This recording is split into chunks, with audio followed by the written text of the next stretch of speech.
Today we will share two stories of healing from John's Gospel. These stories occur back to back in chapters 4 and 5, but we'll read them interspersed with one another. The story I'm reading is from John 4:45 to 53. It took place in Galilee.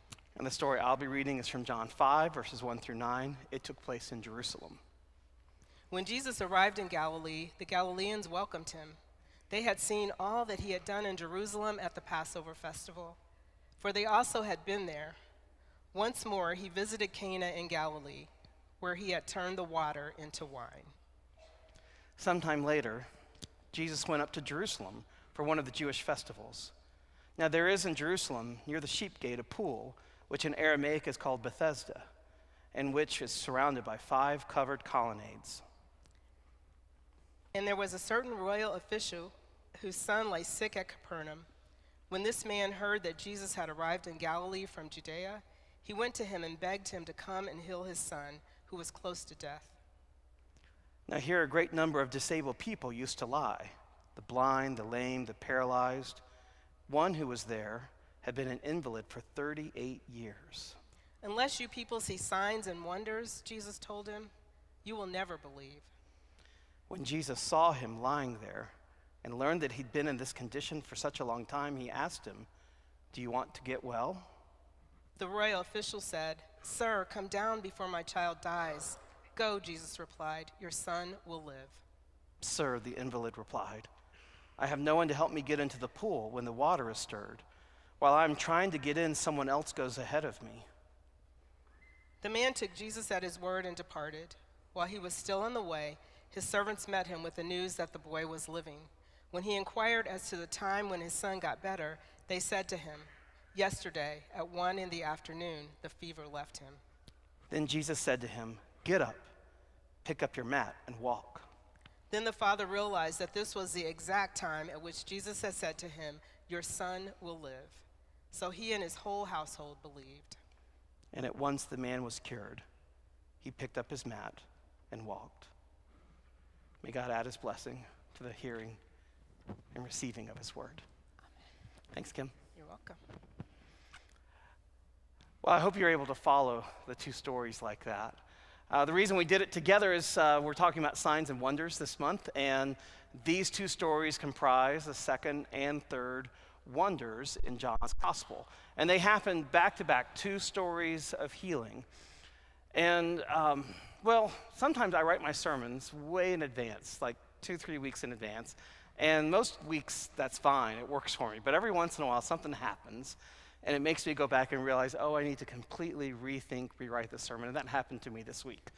What happened was nothing dramatic. It was a function I went to at our old church, St. Luke's United Methodist Church. We went to a celebration, a 10-year celebration of the Crooked Creek Food Pantry. And for those of you who don't know what the Crooked Creek Food Pantry is, it's located at 71st in Michigan. It's part of the Pekar Eskenazi Health Clinic. And that's kind of what makes it unique, is that it's not housed in a church, it's housed in a health clinic. And it's an intentional partnership with Eskenazi so that when doctors are visiting with patients, they can immediately refer them. And kind of that was part of what gave birth to it, was doctors realizing that prescribing medicine wasn't enough, that they need to take care of the whole patient. It didn't do them any good to give them medicine if the underlying cause, the lack of good nutrition, hunger, wasn't also addressed. So at the time, 10 years ago, there were 4 organizations that came together to start the food pantry. It was St. Luke's United Methodist Church, Eskenazi, Dow AgriSciences, now Corteva was a huge partner, and then lastly, Gleaners. And so on the celebration night, they had representatives from each of those 4 organizations, as well as a representative from the mayor's office, and they were all celebrating the way that the food pantry grew from humble beginnings. The first day, they only served 5 clients, to now they serve 5,000 in a single month. And so they were all speaking about just how things had grown and changed and how wonderful it was. But the speaker, who I thought was the best speaker of the night, she held no degrees, no position. She didn't represent any organization. She had no title. She was a recipient, a client at the food pantry. Her name was Anna Marcos, and she was a small Filipino woman. And man, her testimony was powerful. When she was first invited to the stage, you could tell that Anna didn't move with the same ease that all the other speakers had, the same vigor. She moved slowly up, and once she got up on stage, she had to be helped up on stage. You could see one of her legs was in a walking boot. And she was wearing also kind of a head covering and a mask, which, kind of signified that her immune system was perhaps a little compromised. But once she was up on stage at the podium, she removed the mask, and the smile that she gave just radiated love and joy and peace. It was a beautiful smile. And then she began to tell her testimony. So her story began in October 2018 when she was diagnosed with leukemia. And she'd been living 16 years, she said, with lupus, but she got diagnosed with leukemia the same week when she lost her job and her health care. Now, her son, I don't know if she had a husband. She never mentioned him she told her story, but she talked about her son, who she was responsible for, and that she took him regularly to the Pekar Eskenazi Health Clinic. And one of the doctors there, one of the doctors who had helped found the food pantry, learning about her situation, said, you should go check out our food pantry.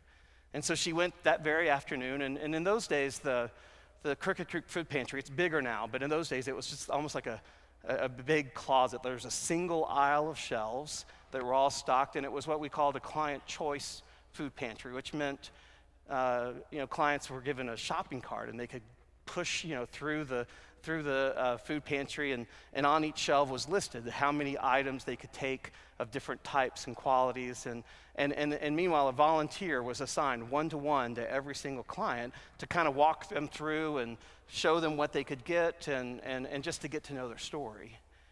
And Anna told it was like she was reliving it right there in front of her. She talked about just going through and getting fresh produce and milk and eggs and bread and how it felt like a complete miracle. She said toilet paper was a miracle because at that time she had $2 in her budget for groceries for that week. Amazing, huh? And then she said the next month she came back, because you could come back once a month. She said the next month it was a miracle all over again. This time as she was going through with a different volunteer kind of pushing down the food pantry, there was another volunteer came out from the back and placed on a shelf a remote control helicopter. And Anna asked the volunteer, "What's that?" And the volunteer said, "Well, every once in a while people donate items. It's not food, but we just set it on this miscellaneous shelf, and anyone who wants it can take it." And Anna grabbed it instantly, and she said, "It was November, and I didn't have any money, nothing for Christmas. So that became my son's Christmas." She said, "We still have this helicopter to this day." And just the way it was just for her, it was one miracle after another. And she said the volunteers, she didn't call them volunteers, she called them her angels. And she named them all, people who had big impact in her life, because eventually, she said, it wasn't just showing up, going to the food pantry on my days to receive food. I was there whenever I needed support or encouragement, because I always knew that was a place where I could get it. And one day she got some bad medical news. And what did she do? She went to the food pantry. And Sir Steve and Adam and Zach and others who were there lifted her up and encouraged her. And after a period of time, she said, I don't have any money to give back. I don't know how to, but I'm here at the clinic all the time. Could I be a volunteer? And they said, of course, yes. Yes, you can be a volunteer. And so she started working at the food pantry. And she said, and sometimes you have that experience when you see how the sausage is made, it loses its luster, right?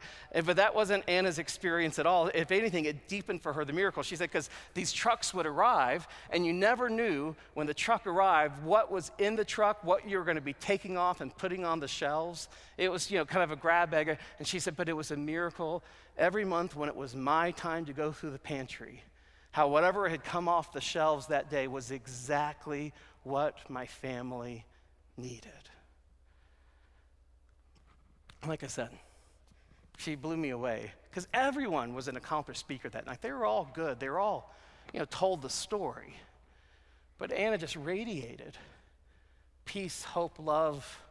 She radiated faith. And everyone spoke in terms of providence, right?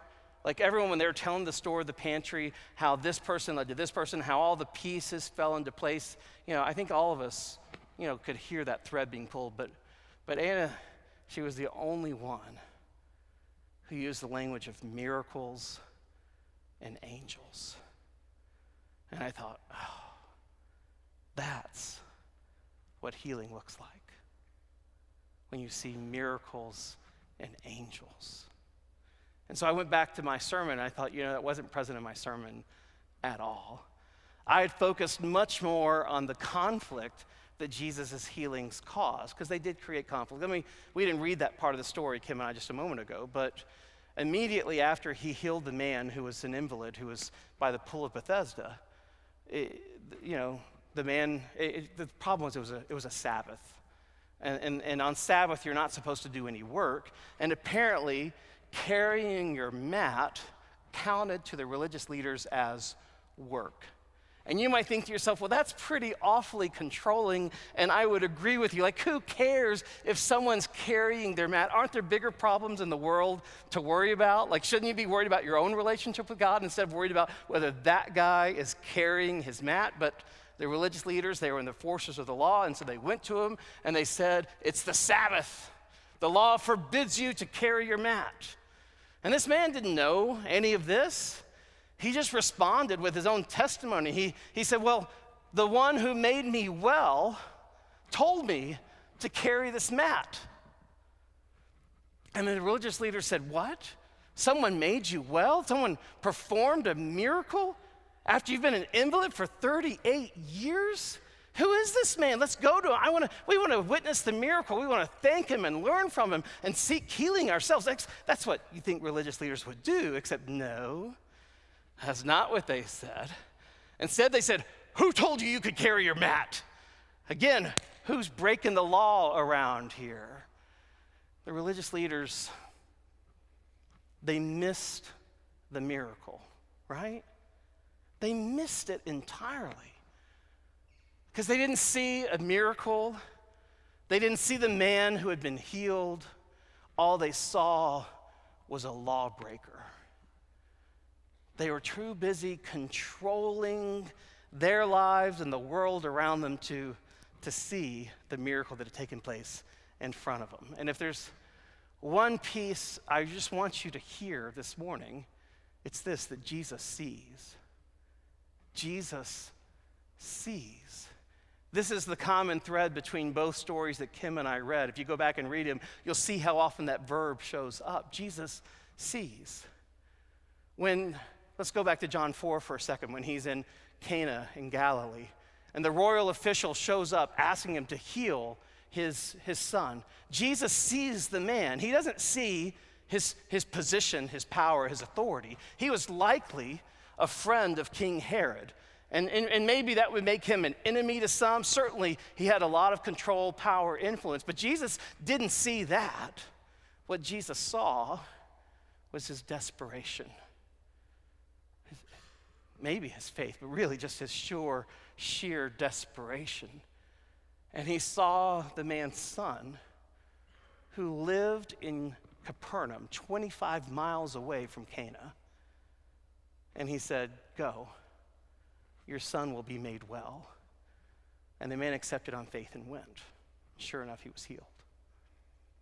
And then shortly after that, Jesus went back to Jerusalem, and he entered the city through the Sheep's Gate. And if you've ever been to Jerusalem, there's like 7 gates around the city, and that's where all the traffic comes in and out. So there would have been a lot of people coming and going through the Sheep's Gate. Think of it like a bus terminal or a train station. We have those things in our cities, and we have people, just like in Jerusalem, who are along the sidewalks, along the pathways where people are going through, who are looking for a handout or mercy or kindness, compassion.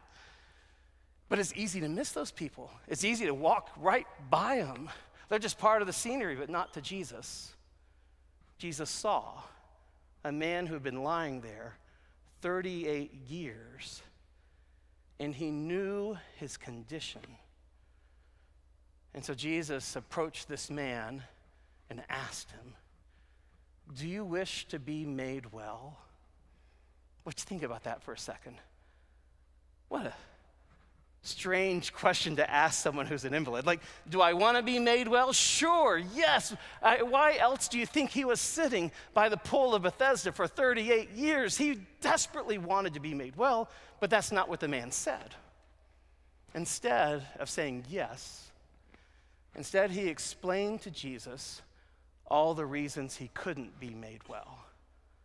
Because in those days, that's the way the belief was, is that whenever an angel stirred the waters of the pool, the very first person to get into the pool would be healed. Anyone else who came after missed out on that healing.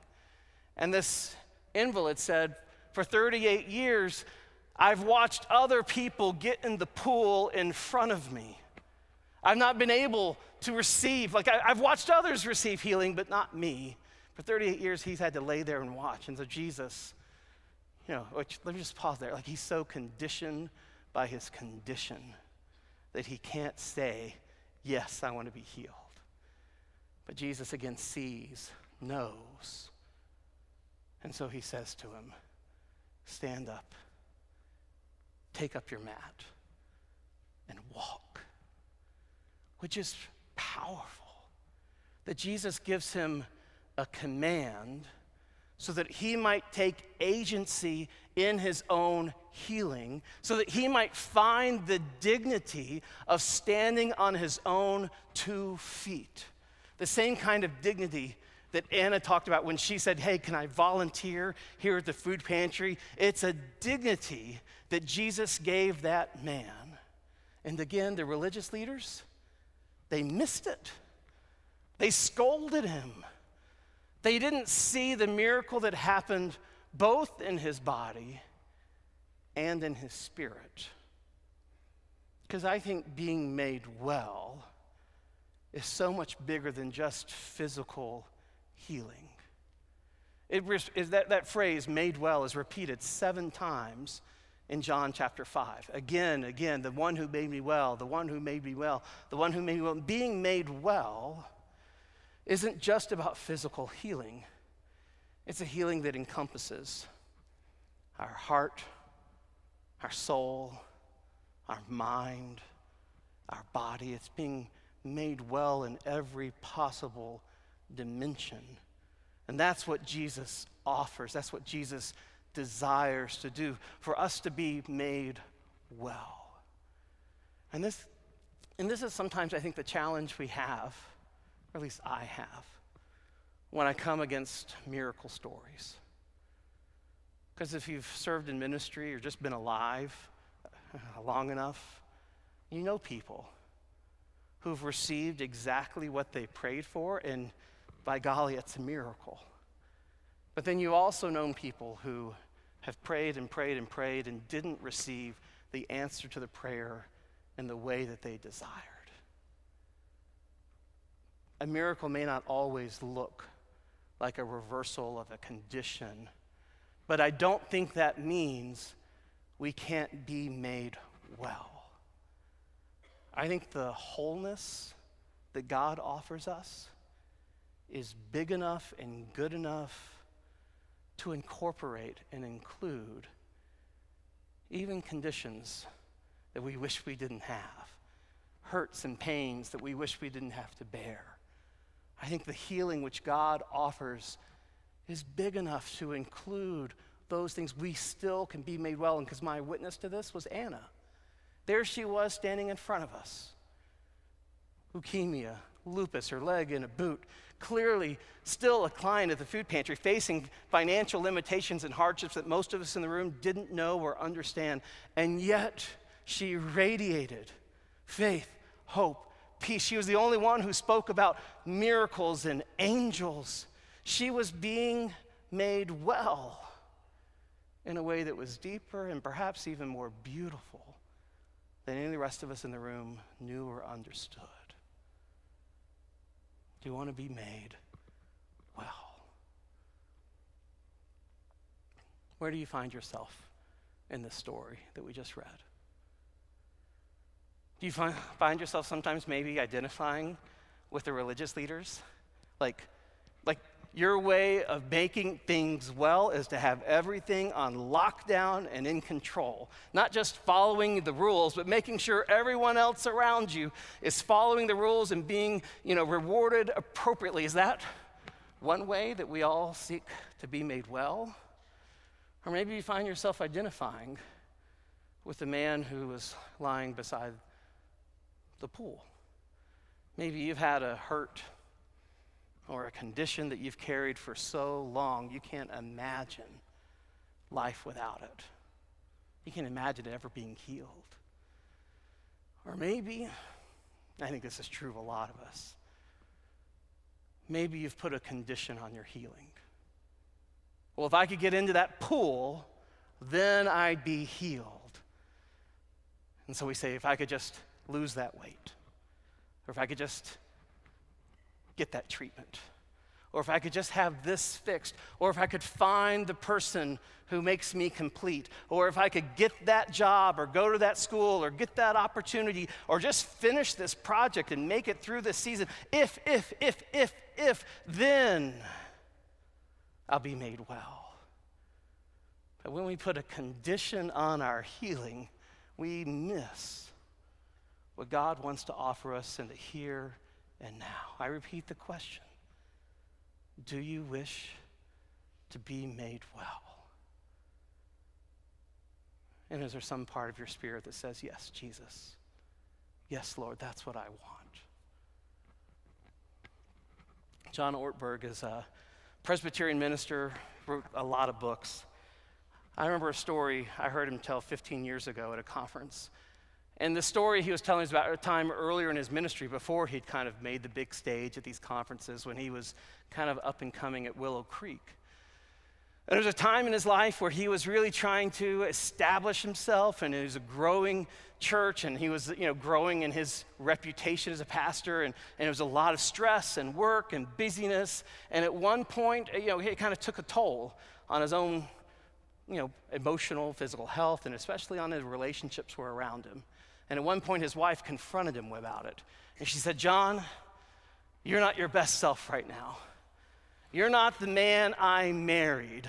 Because the man I married had a humor and a levity about him. He was fun to be with. You're not fun. You're not present with us. You're not present with me anymore. And he knew his wife Nancy was telling him the truth in that moment. And so he said, what anyone says when they're defeated. He says, I know, but I'm trying. And Nancy said, no, you're not. And he says, you can't say that to someone who says they're trying. Well, no, you're not. But she said, you're trying to be great and successful and do it all and be everything for everyone, but you're not trying to be here with me. And he realized in that moment, John said, it was like it hit him in a flash. He was like, the healing and wholeness that God offers was available to him in that moment, the here and now. But he had to want it more than all the other things that he was chasing in order to make himself well. And that's always stuck with me, that the healing of God is available to us, to me, and to you in the here and now. But we have to want it more than all the other things that we're holding on to, trying to heal ourselves. So, again, do you wish to be made well? How would you answer that question if it's posed to you? I don't pretend that being made well is instantaneous. Some people experience it that way. I more think of it as a lifelong journey of being made well, of being made whole. But this story gives us two pictures of two different ways that people pursue that. You got the religious leaders who were pursuing it by trying to control things, to follow the rules, to make themselves well by accomplishment and righteousness and so on. And then you have the invalid by the pool, the royal official's son, who sought to be made well by turning to Jesus. And they experienced the miracle and grace of receiving something that they couldn't do for themselves. They saw angels and miracles. Given that choice, I desire the latter. I want to be made well. And so what we're going to do today to close out our service is we're going to have a time of anointing. And this is an ancient Christian practice. Goes back to, you can see it in the book of James. It says, if anyone desires healing, if anyone wants to be made whole, let them come to the elders and then let them pray for them and anoint them with oil. And so that's what we're going to do. Kim, Ashley, and I, we're going to spread out across the front. And if there's anyone who wants to be anointed, you're welcome to come forward. I just want you to sit. Kiki's going to lead us in music. Sit with the music. Sit with your spirit. Sit with God and just ask, is there a place in your life where you desire healing to be made well this morning? And maybe it's not even for you. Maybe it's for on behalf of someone you know and love and care about. And if you wish to receive anointing, just come to one of us and tell us in a few brief words what kind of healing you want us to pray for, and we'll anoint and pray for you. And the altar is open for anyone who wishes to pray, either before or after, in place of being anointed. Let us use this time to go before God and to receive the healing that he offers all of us through his Son.